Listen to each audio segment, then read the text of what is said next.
So let's hear again some of those words from that poem by Kate Barnes. As the sky darkens, she writes, the bright half moon casts shadows. The old horse lies down to sleep with his chin on the ground.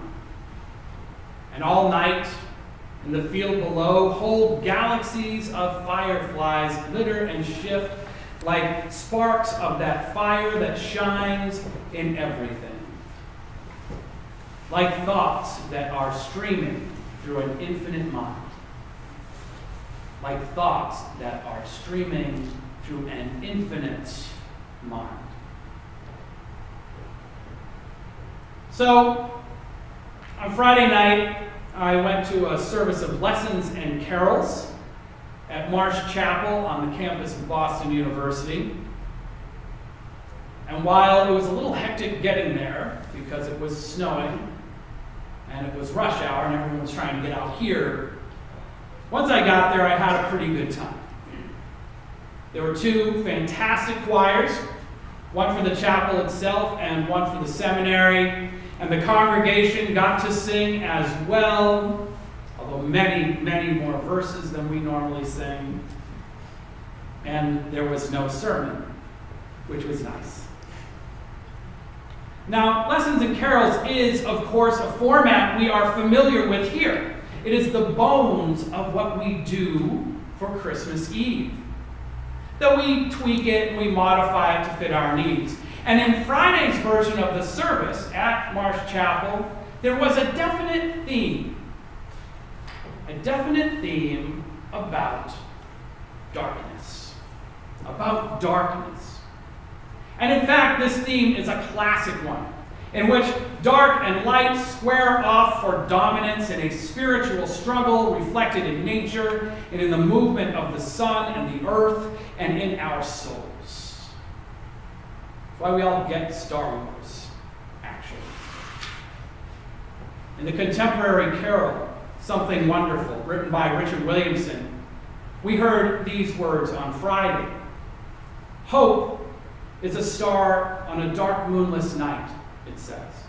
Hope is a star on a dark moonless night. The deeper the darkness, the fiercer the light. Faintest of glimmers, yet vision most bright. Something wonderful, something wonderful, something wonderful is coming. And that song at Marsh Chapel was paired with a reading from Isaiah chapter 9, a reading that I actually considered for today. The people who walked in darkness is how that one starts. The people who walked in darkness have seen a great light. Those who lived in a land of darkness, on them the light has shined. Or around Christmas time we say shined. This image of light battling the dark on our behalf is an old one. We human beings have used this image in worship and in poetry and in secular conversation for years, centuries even, to describe the process of healing, of enlightenment, of a growing faith in whatever it is we have faith in. In this model, darkness is a stand-in for ignorance, for evil, for depression, for sorrow. And it makes sense that we would think this way. After all, we are taught in childhood to fear the dark, keeping a light in our rooms to chase those closet monsters away. Light pushes the monsters back in the closet. We know this. And it also keeps the demons where they should be too, in the obscure recesses of our hearts. For centuries, this model of darkness is what made Halloween kind of scary for the Big C church. Certainly controversial. For in the darkness of Halloween, our fears arise and take solid form at our doors. Now, if your model for life is light versus dark. These rituals of lessons and carols are so much better than Halloween. And so much better on Christmas Eve than any other time. On Christmas Eve, in that last act of Advent, as we all huddle together in this room with our little candles, pushing the darkness away, awaiting the inbreaking of the holy dawn of Christmas Day, the light of the sun beating back what we fear. It's a powerful image, a very powerful image, and one that has stood the test of time. But, Halloween, which is about monsters, but is also about costumes and candy, reminds us that there is a counter-narrative about darkness that weaves its way through our experience as well. And it too hits those same hushed spiritual tones we look for in winter. At the 5 p.m. service, how many of you go to the 5 p.m. Christmas Eve service? All right. Well, you will know this next part.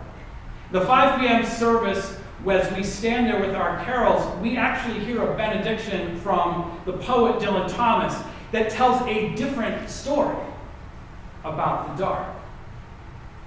Looking through my bedroom window, he writes, out into the moonlight and the unending smoke-colored snow, I could see the lights in the windows of all the other houses on our hill and hear the music rising from them up the long, steady, falling night. I turned the gas down. I got into bed. I said some words to the close and holy darkness, and then I slept.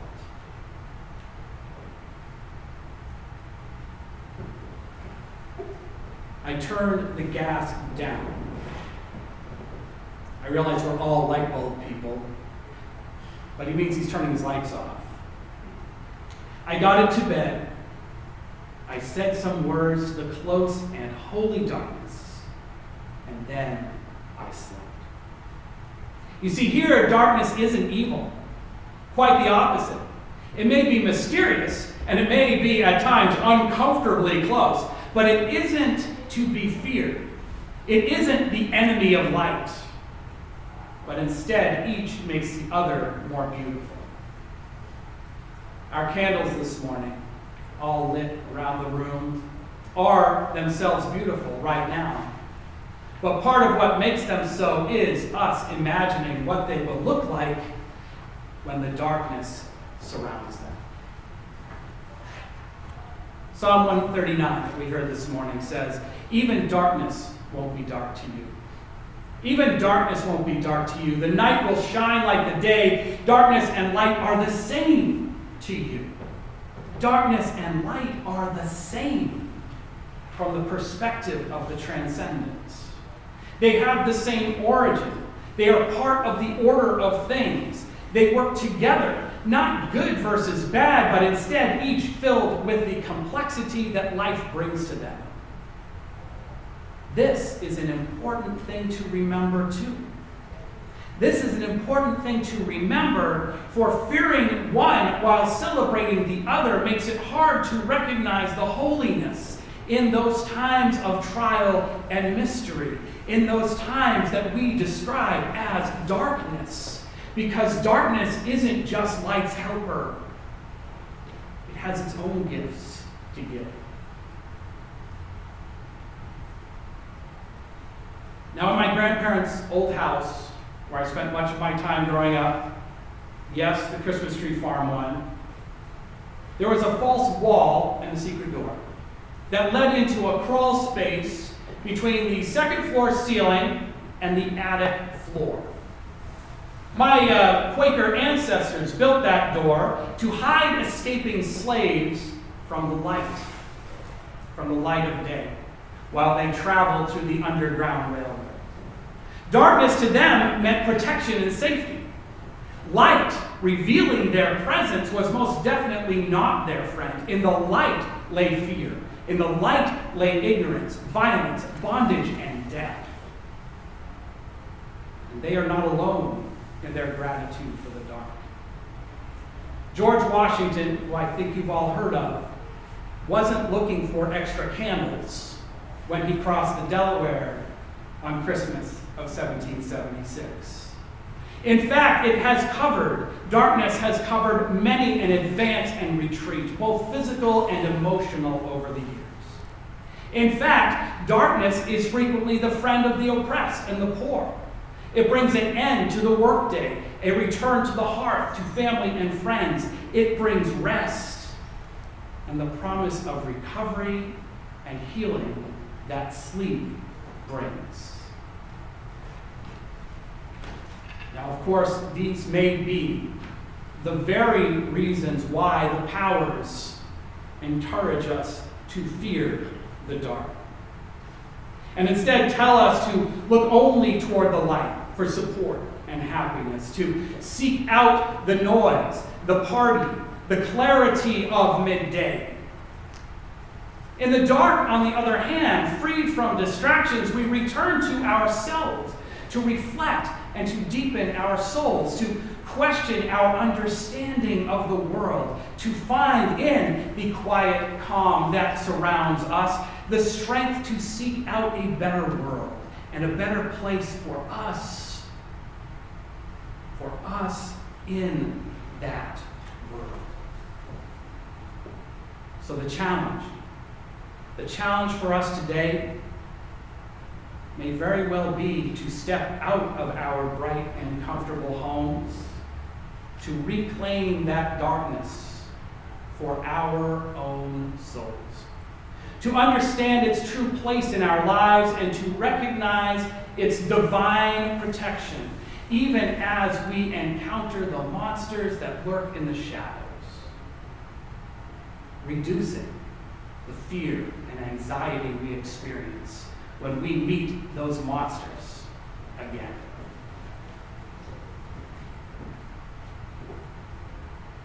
Now, after all, what we fear in the darkness may only be commonplace and familiar, dressed up somewhat differently, like those dark red lilies Kate Barnes encounters in our reading. As night comes on, she writes, I lose sight of their color. At last they become only darker presences in the gathering darkness. Now, of course, they're still flowers. Technically, they're still red, I think. I'm not a good scientist. But it's just that our experience of them changes. Our experience of them changes with the context.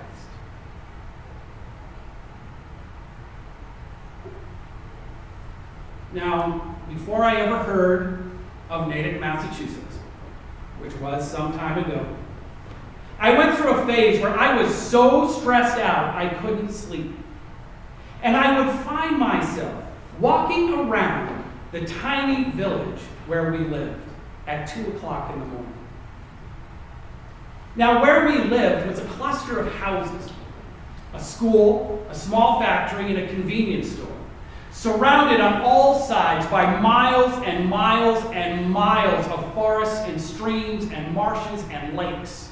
During the day, the humans who lived there, felt like guests in this world. And at night, one could feel like a complete stranger.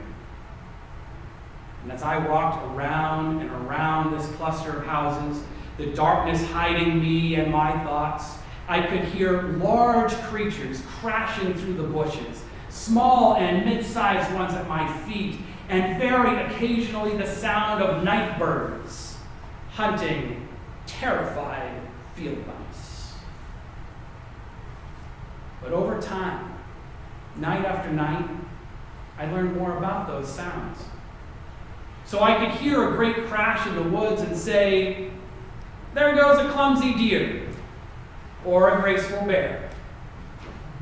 That rustle in the bushes next to me could be a dog or a cat or a porcupine or a fox going about its business, startling me just as I am startling them, influencing my mood and my direction, but also because it was something known, at least somewhat known, still mysterious and unusual, but vaguely known and understood, they became less of a threat. and more of a strange companion, sharing my path for a while. That same process is available in the dark places of our spiritual path. That same process is available in the dark places of our spiritual path. Now, in the darkness of the heart, the noises are different, but an experienced traveler still knows many of them. There is the sadness I feel during the holidays, we might say. There is that feeling of loss when I remember the faces that are gone. There is the fear I experience when I enter the unknown, with me now for a while, but passing through on its own business. Challenge of the Spirit is to walk those paths even if and when they scare us. Because perhaps if we do take those walks, literally or metaphorically, in that dark of winter, soft and still, what we find to be scary might become something else. Might become something else. Maybe something that's still troublesome. Maybe like porcupines and bears, black ice and holes in the ground, still cause for concern and something to be avoided. But maybe also we will find the blessings that we have been seeking, the security that we have failed to find in the light of day. Maybe we will find the holiness. Maybe we will find the holiness that only comes by being surrounded by and open to the dark mystery of the unknown. And then we can sleep in the close and holy darkness. Then we can heal. Then we can rise to greet the light of day with the joy and wonder that it too deserves. Amen.